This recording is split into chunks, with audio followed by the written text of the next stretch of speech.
What's going on, people? We are Tottenham TV, back here for another episode of Player Ratings as Spurs lost 2-0 to Nottingham Forest at the City Ground yesterday and crashed out the Carabao Cup as a result. And let's get straight into the player rating. Let's start off with Fraser Forster, man of the match for Spurs yesterday. Kept the score down. I was about to say to respectable. It's not respectable losing 2-0 to Nottingham Forest, I'll tell you that. But kept it down from a much higher scoreline. He made quite a number of saves throughout the game. Some intentional, some maybe unintentional. But no, I think he played really well and it was a good debut from him. Yeah, to be fair, he probably didn't think starting that game he would be as tested as much as he was. But he had to make 8 saves on the day, and a lot of them were really good saves. He did have that really awkward moment early in the game where a Sanchez clearance gets deflected onto the post from outside the box, and then he saves a rebound, and that was an awkward moment. But I think at the end of the day, he made a lot of good saves, but most of the saves you'd probably say here you expect him to make, but he had to make himself big, and it was a good debut. Yeah, absolutely. And that's it for the positive ones. Let's get into everyone else. Eric Dyer, 4s all round from us, and he's in the nah. Like he's in the middle there for his leadership skills, to provide a bit of a presence in there, commanding presence, and he just didn't do any of that yesterday. Not commanding whatsoever, lackluster display, looked nervy at times, and just doesn't fill you with confidence. And that carries on a string of unimpressive displays from Eric Dyer. Yeah, I thought it was interesting for the last part of the game. He moved to right centre-back and was given a bit more licence to overlap, and actually he looked a bit better in that position than he did in the centre, which is interesting considering he's playing most of his time in the centre, but it wasn't a good performance overall from Eric Dyer. I think his passing was generally okay, but off the ball defensively was too suspect, and Forest were getting in time after time, and it was really poor from him in the end. Yeah. Let's move on to Clement Longley, who played on the left-hand side of the back three, 5s all round from us. I probably thought he was our most competent defender on the night, but it's not saying much with his partners being Eric Dyer and Davidson Sanchez.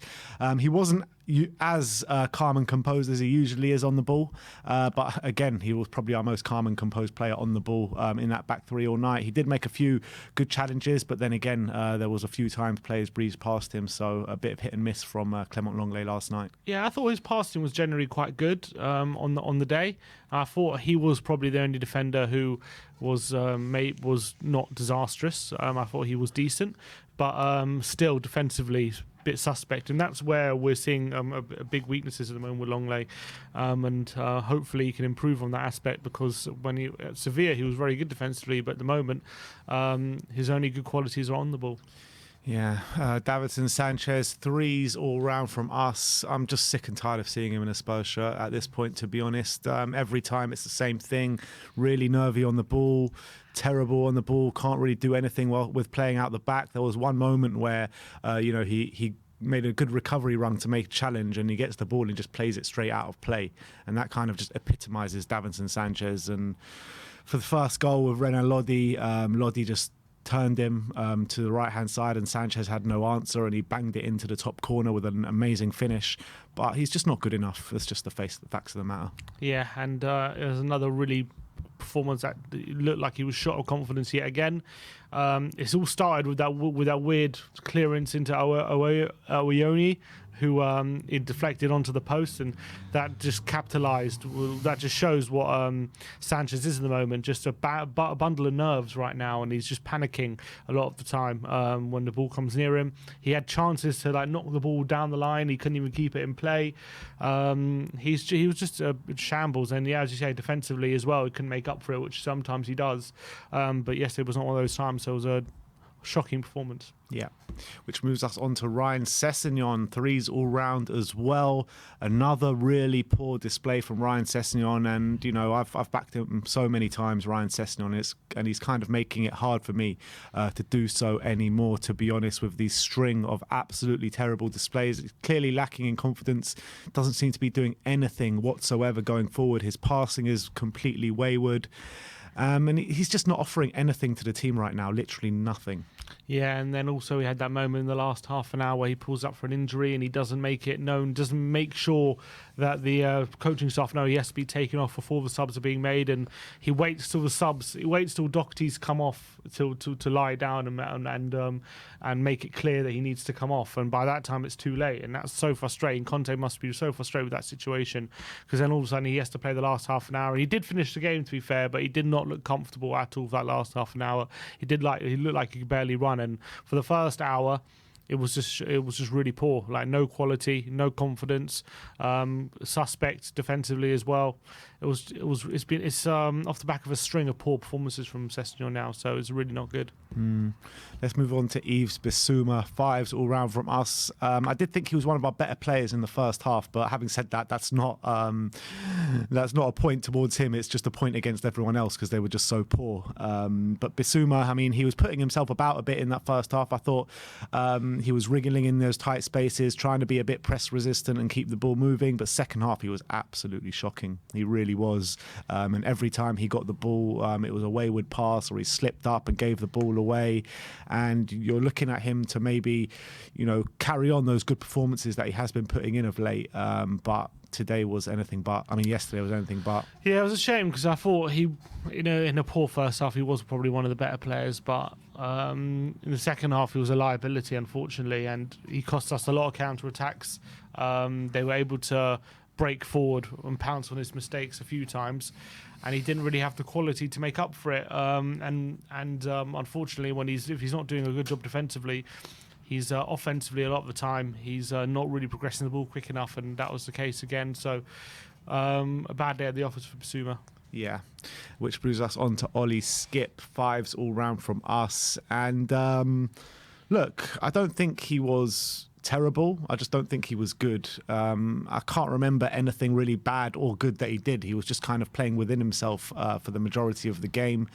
I expect more from Skipp, to be honest. Again, in this 3-5-2 formation, given a bit more license to get forward on the right-hand side, and again, doesn't really take full advantage of it. I don't think he's been at his best since coming back from injury, to be honest. He doesn't look like the composed Skipp who was doing the right things more often than not with quality before his injury. Maybe it's just an adjustment period. Maybe he's still recovering from it. But and also it's a bit of a position change. But I'm not seeing the same Ollie Skipp as of yet. And he needs to improve his performances if he's going to get back into the starting 11. But he has been out injured for a long time, so I'm not going to go too hard on him, but I didn't think he was particularly good yesterday.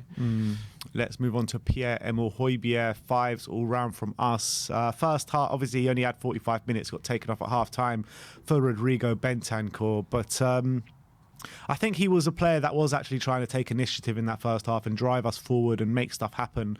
But sometimes he was just doing it all on his own, to be honest. And obviously, he was suffering with fatigue because he did go off at half-time. And Conte said it was that was always the plan, to give him 45 and Rodrigo 45. And he probably was one of our better players, but still, it's hard to kind of give anyone praise from last night, because anyone that was doing anything good, it was all like a one-man mission, to be honest, and Hojbjerg didn't really impact the game at all. Yeah, and he was in the walls a bit. He had to go down a couple of times for injury, and it was no surprise when he was taken off at half-time just to make sure that he's fit for the weekend. It was all right, but didn't impact the game massively.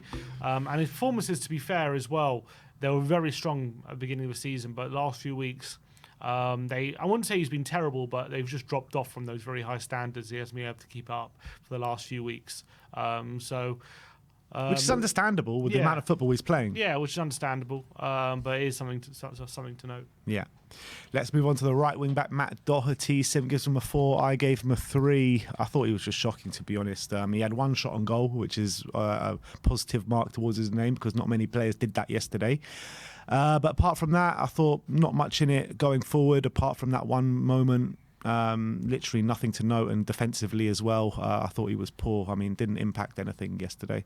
Yeah, and he struggled to really dominate that side. Obviously, that was probably our best effort on goal, the shot he had in the first half, which Forster could save out of the keeper. But then again, if you watch it again, he probably should be scoring that, shouldn't he? Yeah. It was a decent chance. But other than that, pretty anonymous going forward.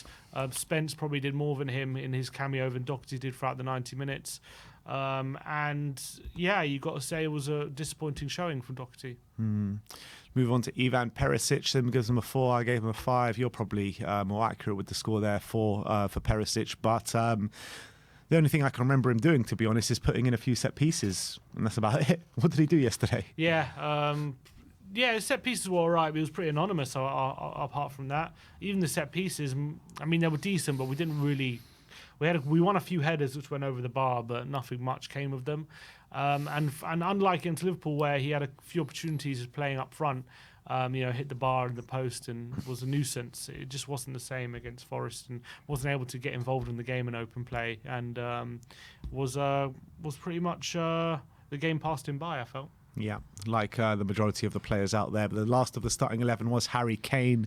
Sim gives him a 3. I gave him a 4. And he hardly had a touch on the ball while he was on the pitch. He got an hour, and he shouldn't have even been starting in the game yesterday. He was clearly way too tired to play. Conte mentioned that it was the morning of the game that they made the decision for him to play, because they didn't think he would do that before that because of the fatigue he was suffering. And it was the wrong call, I'm afraid, to start him. And it showed on the pitch yesterday, because he hardly had a kick.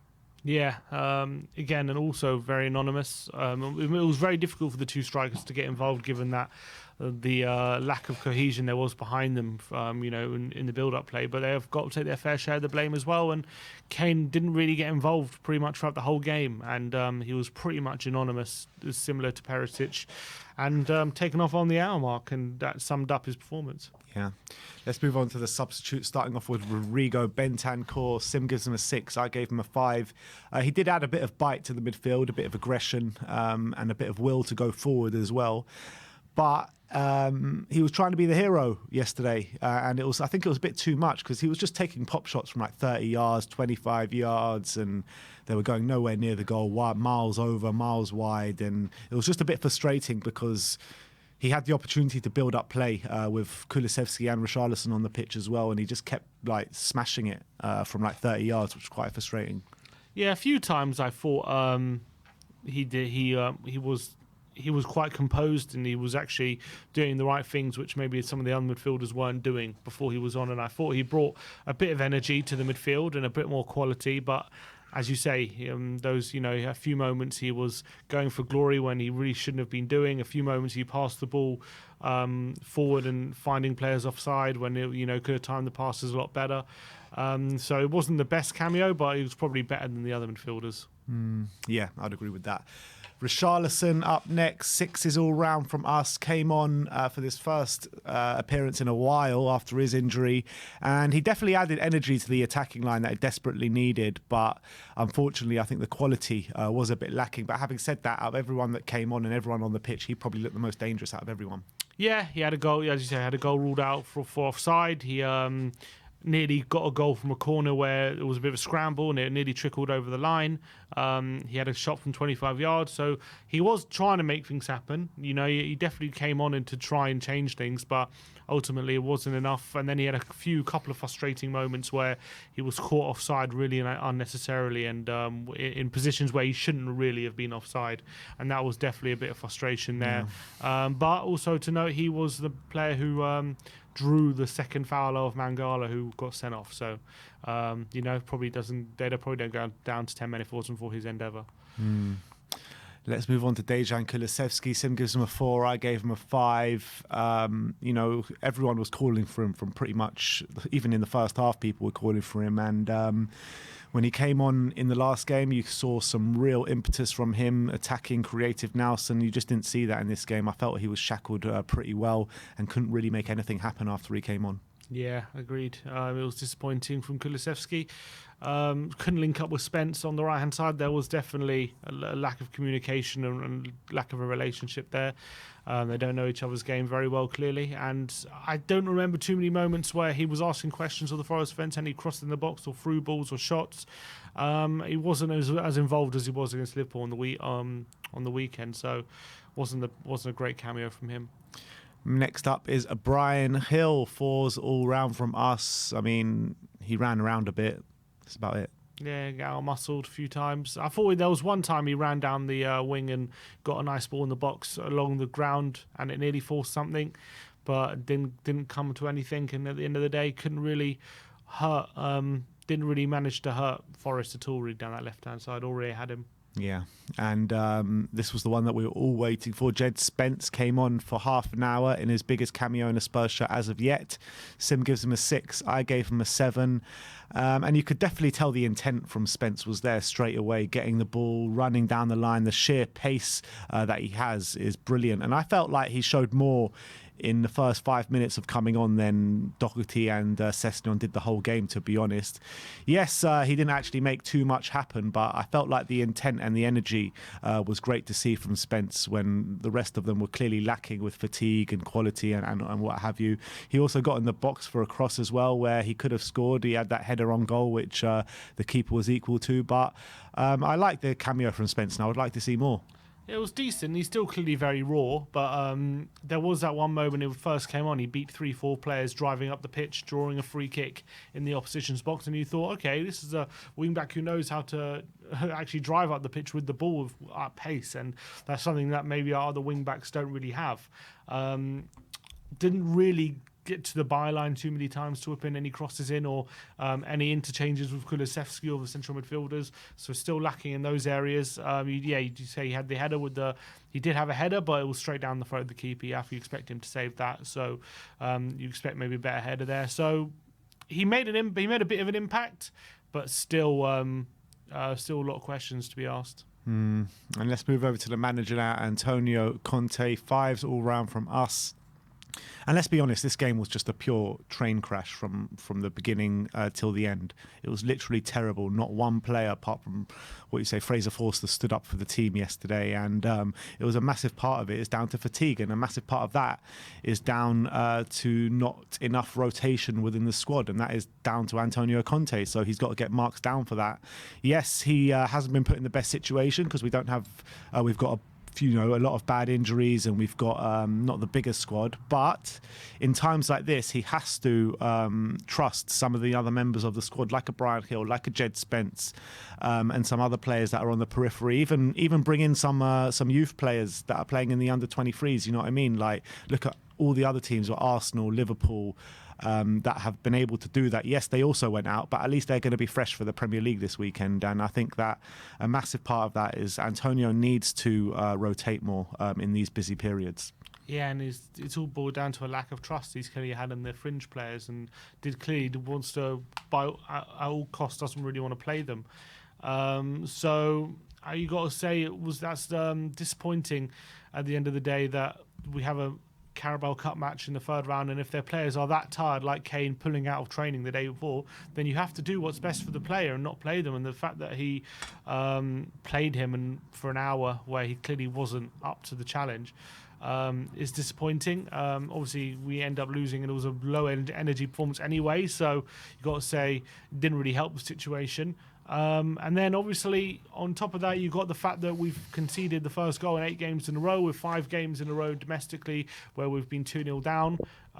So these are definitely things to mark against him, but definitely he's doing the best he can with the squad he's got at the moment. It's a very difficult, tricky schedule and a difficult period we've gone through, and we have had to play lots of games in a short period of time, and he's doing what he reckons is best for the team with his selection and everything, and I have sympathy for that, but for sure at the moment we are going through a bit of a rough period results-wise. And we clearly need that break to come as soon as possible. But anyway, that is your player ratings for the 2-0 defeat against Nottingham Forest yesterday. Let me know in the comments section below if you agree with our ratings. If you do disagree, put your ratings in the comment section below. Thank you everyone for joining us today. Like, subscribe and comment. And as always, come on you Spurs.